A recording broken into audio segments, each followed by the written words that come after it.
Bab 009. Apa salahnya aku memberi sama orang tuaku, Bu? Kalian aja dapat jatah, masa orang tuaku enggak? Nola. Jelas kami sama orang tua kamu itu beda. Kami ini, orang tua kandungnya Danu. Jelas, dia masih punya kewajiban menafkahi kami. Sedangkan orang tua kamu, nggak ada kewajiban Danu untuk menafkahi orang tua kamu.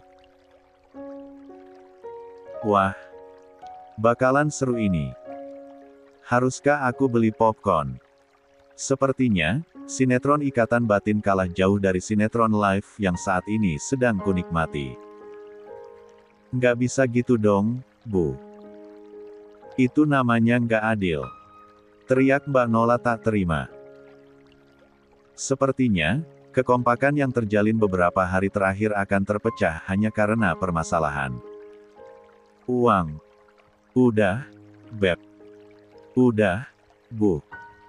Mas Danu berdiri dan menengahi kedua wanitanya. Tunggu dulu. Sabar. Biasanya, Zahira selalu sisihkan uang semester buat si kembar setiap bulan. Jadi, mungkin untuk uang semester, kita nggak perlu pusing. Kalau gitu, panggil si mandul itu ke sini, Mas. Ucap Mbak Nola tanpa menimbang perasaanku. Makin lama, makin tajam juga mulut si pelakor itu. Aku pun bangkit dari rebahan dan gegas menghampiri mereka. Kulihat, bapak mertua masih betah merokok dan hanya diam tanpa bersuara. Terlihat sekali, bahwa lelaki yang paling dituakan di rumah ini, sengaja tak mau ikut campur dalam kesulitan keuangan yang mereka hadapi. Ya, mereka. Jelas bukan aku. Kenapa? Ada masalah? Tanyaku dengan tangan terlipat. Aku berdiri dan bersandar pada tembok penyekat antara ruang tengah dan ruang tamu. 13. Yang, uang semester si kembar, ada kamu tabung, kan? Tanya Mas Danu. Ada, jawabku yang seketika membuat wajah-wajah tegang mereka berubah melunak. Mana? Kasih, sini. Pinta Mas Danu. Ku tatap lekat manik hitam yang dulu selalu mampu membuatku berdebar tak karuan. Namun, entahlah. Hari ini dan hari-hari semenjak dia mengatakan telah menikahi Mbak Nola, debaran itu menghilang begitu saja tanpa sisa. Kan, sudah aku kasih waktu kamu pulang kampung, Mas. Ucapku mengingatkan peristiwa saat ia berpamitan pulang kampung yang berakhir dengan digrebeknya dia oleh para warga dan akhirnya dinikahkan. Mas Danu menepuk jidatnya sambil memejamkan mata. Samar, aku menyunggingkan senyum tipis penuh kemenangan. Akhirnya, kalian bisa membuktikan sendiri bahwa uang 15 juta tidak cukup untuk menafkahi satu rumah selama sebulan. Sekarang, masihkah mertua tersayangku menudingku boros? Jadi, sudah habis, Yang? Tanya Mas Danu. Ya iyalah, Mas. Kan, sudah kukasih semua. 5 juta, kan? Tiba-tiba Mbak Nola melangkah mendekatiku. Kusiapkan pertahanan untuk jaga-jaga andai dia berani berbuat kasar terhadapku. Namun, PLUK. Lah justru meletakkan segepok uang merah senilai 5 juta di telapak tanganku seraya berkata, kamu aja yang urus keuangan rumah ini. Aku pusing. Ucapnya. Gegas, uang itu aku kembalikan lagi ke tangannya. Ogah. Sekarang, itu kan jadi tanggungan Mbak. Bukan urusanku lagi. Sebelum mulut Mbak Nola kembali mengucapkan kata, kaki ini sudah terayun masuk ke dalam kamar untuk bersembunyi. Tak kuhiraukan ketukan pintu Mas Danu dan istri keduanya. Pokoknya, Selamat berpusing-pusing ria karena kini tak akan lagi ada aku yang menjadi pahlawan di balik layar untuk kalian. Sudah selesai. Pagi-pagi, setelah bersiap menuju ke kafe, Mas Danu sudah berada di depan kamarku dengan wajah tersenyum manis. Gagah memang. Namun, sayangnya rasa tertarik untuk menikmati wajah tampan itu sudah menguap. Berganti rasa jengah, yang selalu mengingatkan aku tentang bagaimana kejamnya dia memperlakukanku dengan cara yang sangat-sangat tak adil. Ku ayun langkah menuju dapur. Hari ini, aku bangun sedikit terlambat karena selepas salat subuh, aku kembali terlelap tanpa sadar saat sedang bermain game ular. Jadi, rencananya, mungkin aku hanya akan menyantap roti tawar bersama selai coklat dan segelas susu hangat sebagai sarapan. Mungkin kurang mengenyangkan bagi perut yang sudah terbiasa sarapan dengan nasi. Namun, lumayan untuk ganjal perut setidaknya sampai di kafe. Yang, Mas boleh bicara. Rupanya, Mas Danu mengekor sejak tadi tanpa aku sadari. Bicara aja, Mas. Ucapku sembari menggigit ujung roti sebelum mengolesinya dengan selai. Kamu mau? Tanyaku menawari namun dia hanya menggeleng. Yang, kamu punya simpanan? Nggak ada. Sejak kapan aku punya simpanan? Perhiasan atau sertifikat rumah ini? 14. Deh. Mata ini langsung memicing ke arahnya dengan tajam. Apa lagi ini? Tak bisakah Mas Danu membiarkan aku hidup tenang tanpa harus mengungkit apapun? Aku saja tak lagi menuntut nafkah terhadapnya. Lantas, kenapa dia dengan lancangnya menanyakan hal yang sama sekali bukan ranah apalagi haknya? Kenapa kamu tanya soal perhiasan sama sertifikat rumah ini, Mas? Mas Danu tertunduk. Ia menarik napas panjang sebelum menatap mataku kembali. Mas boleh pinjam dulu. Untuk. Mas mau gadai buat bayar tagihan bulan ini, Yang. Dan, rencananya Mas juga mau beli mobil baru. Mas malu sama teman-teman Mas karena selalu naik ojek online akhir-akhir ini ke kantor. Gadai. Memangnya, Mas bisa tebus? Tanyaku dengan emosi yang sudah sampai di ubun-ubun. Bisa, pasti bisa, jawabnya antusias. Dengan cara apa? Gaji Mas sebulan aja, cuma cukup buat bayar tagihan. Belum buat makan dan keperluan mendadak lainnya, Mas. Terus, Mas yakin, bisa tebus perhiasan dan sertifikat milik aku? Tolong Mas, Yang. Cuma kamu harapan, Mas. Atau kalau enggak, kamu bantuin Mas bayarin tagihan bulan ini dulu, ya. Mas yakin, kamu pasti ada uang. Bulan-bulan sebelumnya aja, kamu, kan yang menutupi semua kekurangan uang belanja. Mas Danu menggenggam tanganku erat. Memohon dengan sirat mata penuh pengharapan besar. Namun, hati ini sudah terlanjur membatu. Tak lagi menaruh iba apalagi kasihan walau dia menangis darah sekalipun. Pengkhianatan yang dia lakukan sudah cukup menjadi bukti bahwa selama ini hanya aku yang berjuang sendirian menantang badai sementara dia, sang nahkoda kapal justru hanya berlindung di balik punggung rapuhku dan diam-diam malah merengkuh penumpang kapal lain untuk memasuki mahligai kami. Ya, memang bulan-bulan sebelumnya aku yang menutupi semua itu, Mas. Tapi, sekarang tidak lagi. Sudah kubilang, kita akan bercerai. Mengapa? Tidak Mas ajari istri baru Mas Danu agar bisa sepertiku, Belajar memutar otak melakukan segala hal demi menambah uang belanja yang jelas sangat kurang dan jauh dari kata layak setiap bulannya. Aku yakin, citranya sebagai menantu kesayangan akan semakin naik di mata ibu. Beda sama aku, yang mau melakukan hal sebesar apapun, tetap saja dihina dan dianggap tak berguna. Nola nggak akan bisa, Yang. Dia berbeda dari kamu. Dia manja. Sejak kecil, semua hal dilayani oleh orang tuanya dengan sangat baik. Dan, kamu pikir aku nggak? Sergahku dengan suara bergetar. Lupakah Mas Danu bagaimana kehidupanku sebelumnya? Di balik kesederhanaan yang terlihat, jelas dia tahu bahwa Bang Chandra selalu mengabulkan seluruh apapun yang aku inginkan.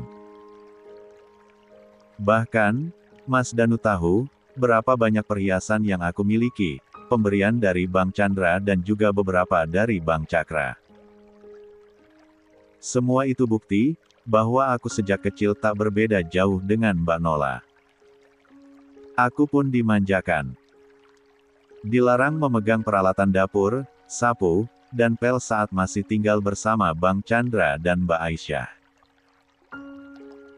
Baru, setelah menikah dengan Mas Danu, semua itu aku lakukan atas nama bakti. Adik yang dimanja bak putri raja di rumah abangnya, malah jadi upik abu, di keluarga suaminya. Miris. Yang, maafkan, Mas. Mas nggak bermaksud membanding-bandingkan kehidupan kalian. Hanya saja. Cukup. Telapak tanganku terangkat ke atas. Aku nggak mau dengar apapun lagi. Jadi, kamu mau pinjemin Mas sertifikat rumah ini, kan? Kekeh juga lelaki ini. Maaf, Mas. Sekalipun aku mau, tetap aja aku nggak bisa. 15. Kenapa? Karena sertifikatnya ada sama Bang Chandra. Kalau perhiasan-perhiasan kamu udah aku jual buat makan sehari-hari, jawabku asal. Enak saja. Emas itu dibeli abang-abangku pakai uang hasil keringat mereka. Bang Chandra dengan pekerjaan yang terkadang lembur di kantor, sementara Bang Cakra dengan perjuangan hidup dan mati di medan perang karena tugasnya sebagai prajurit TNI. Dan, dengan entengnya, Mas Danu meminta untuk digadai. Kok?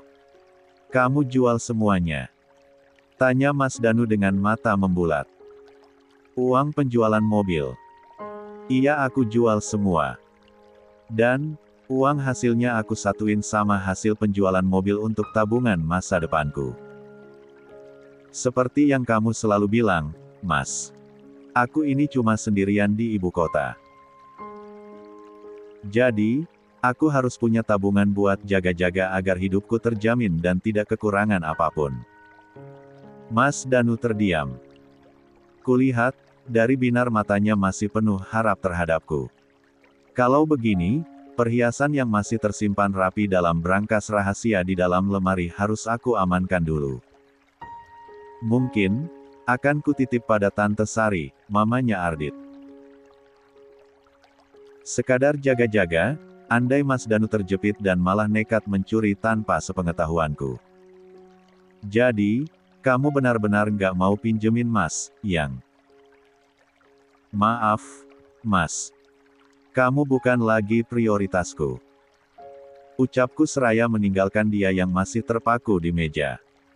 Makan. 16. Kamu berubah, Zahira. Ucap Mas Danu dengan suara bergetar. Kamu yang membuatku berubah, Mas.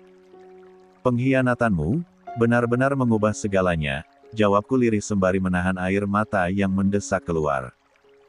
Sejak hari itu, Mas Danu tak lagi pernah mau menegurku. Setiap kali kami tak sengaja berpapasan, ia akan melengos dengan wajah yang tak sedap dipandang. Beberapa hari ini, semua masalah keuangan yang dialami Mas Danu juga sepertinya telah terselesaikan. Terbukti, dari adem ayemnya suasana keakraban antara menantu dan mertua kesayangan.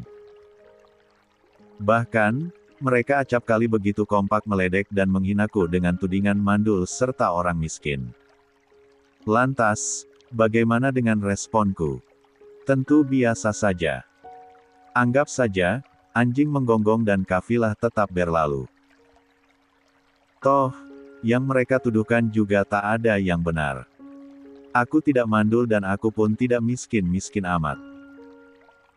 Setidaknya, untuk makan sehari-hari, aku tak ambil pusing, malah, masih sering kuadakan sedekah makanan setiap hari Jumat secara rutin untuk membuat setiap harta yang kucari menjadi berkah.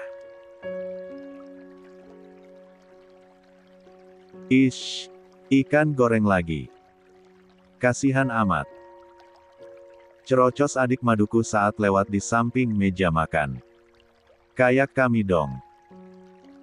Makannya pakai kepiting lada hitam, imbuhnya seraya memamerkan makanan yang ia pesan dari ojek online. Ikan juga nggak kalah enak kok, Mbak. Jawabku seadanya. Kenapa pula, adik madu yang berumur tua ini malah memilih mendekatiku? Apa sengaja ingin memamerkan makanan mewahnya? Memangnya, aku bakal iri, gitu? Enak dari mana?